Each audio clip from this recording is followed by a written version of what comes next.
So let's continue with the notes. Now, we saw yesterday that inverses have us swapping x and y and re-solving for the y.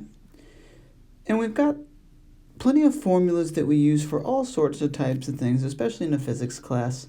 For example, right here, d is equal to 4.9 t squared, represents the distance in meters, an object falls in a time frame.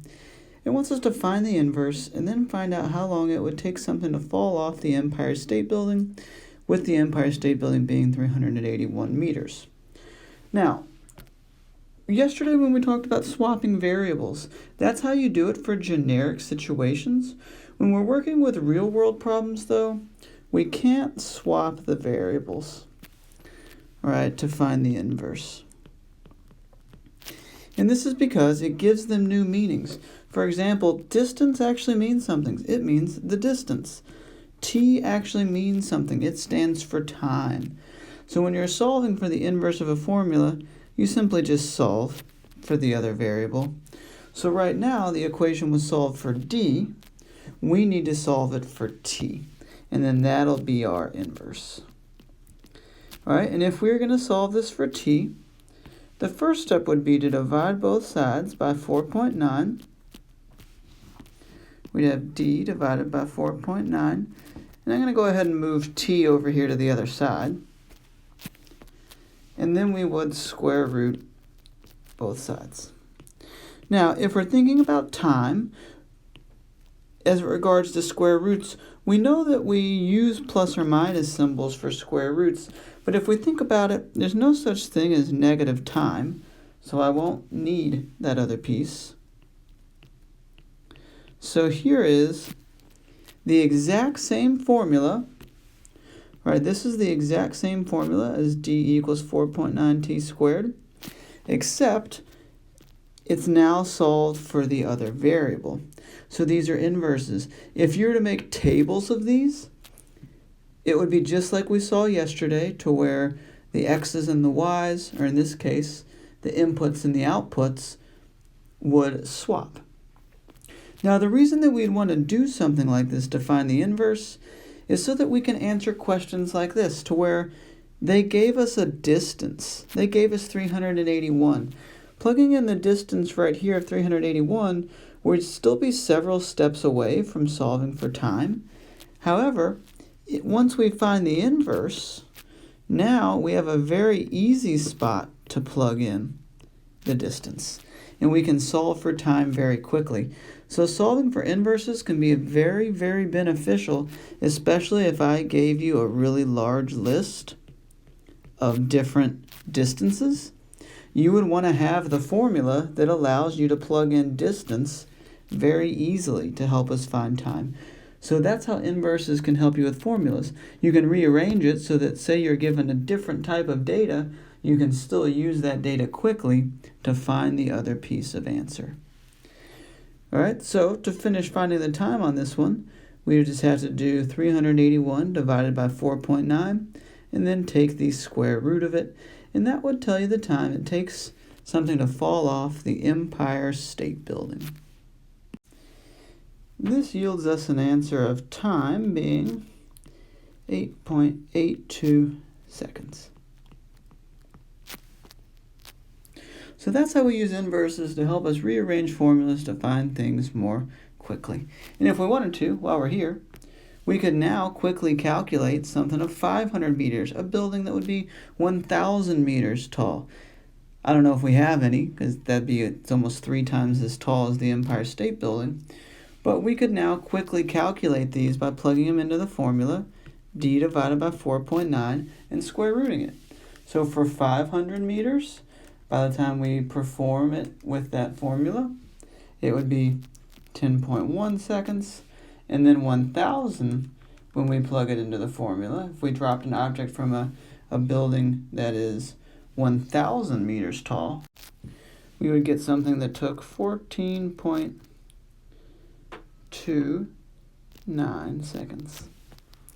So rearranging this formula allowed us to find, the time much faster, because we set up the formula to be focused on time rather than being focused on the distance.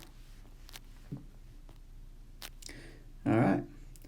So let's look at composite inverse functions.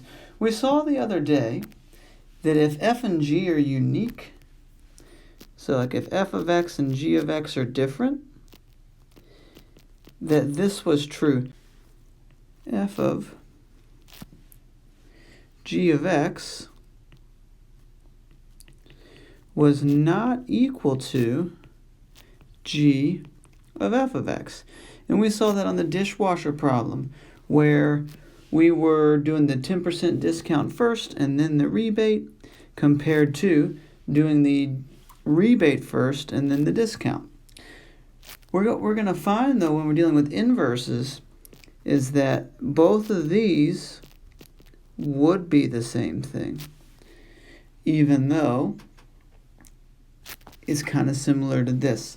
And that's because inverses essentially cancel each other out. So what we're about to see is that if I do a function and its inverse, they'll essentially are going to cancel out and just leave me this, regardless of what order I do it in. If I do the inverse on the outside and then the regular function, we'll just be left over with that x. And let's check it out. Let's first do the one that they asked, f of the inverse of x, which means I need to write out function f, but instead of x, I'm going to replace it with the inverse, which was x plus 10 over 10.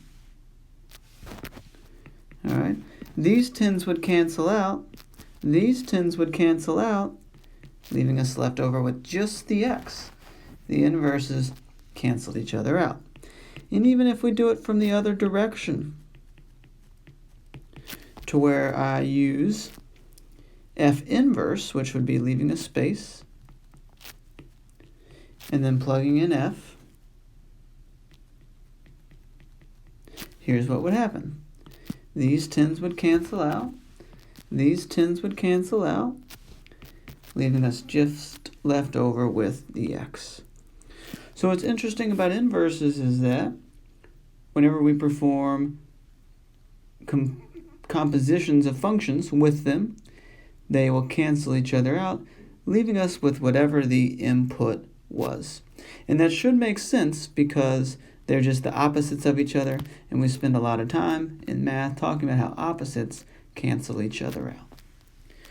So let's just come down here and get some practice finding some different inverses. I'm just going to make some up. So let's have us find this one's inverse. And let's have us find this one's inverse.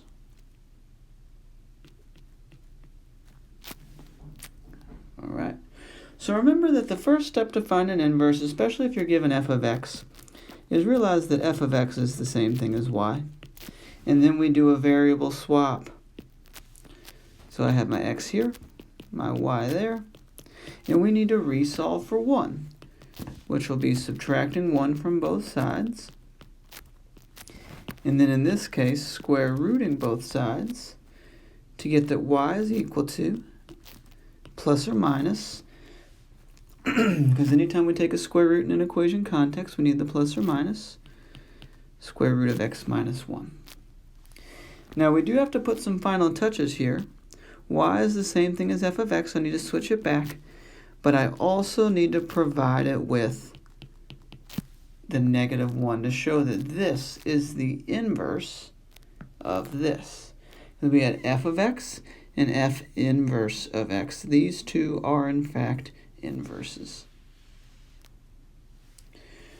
Let's do another one. We need to swap x and y, and then resolve for y, which in this case would be squaring both sides.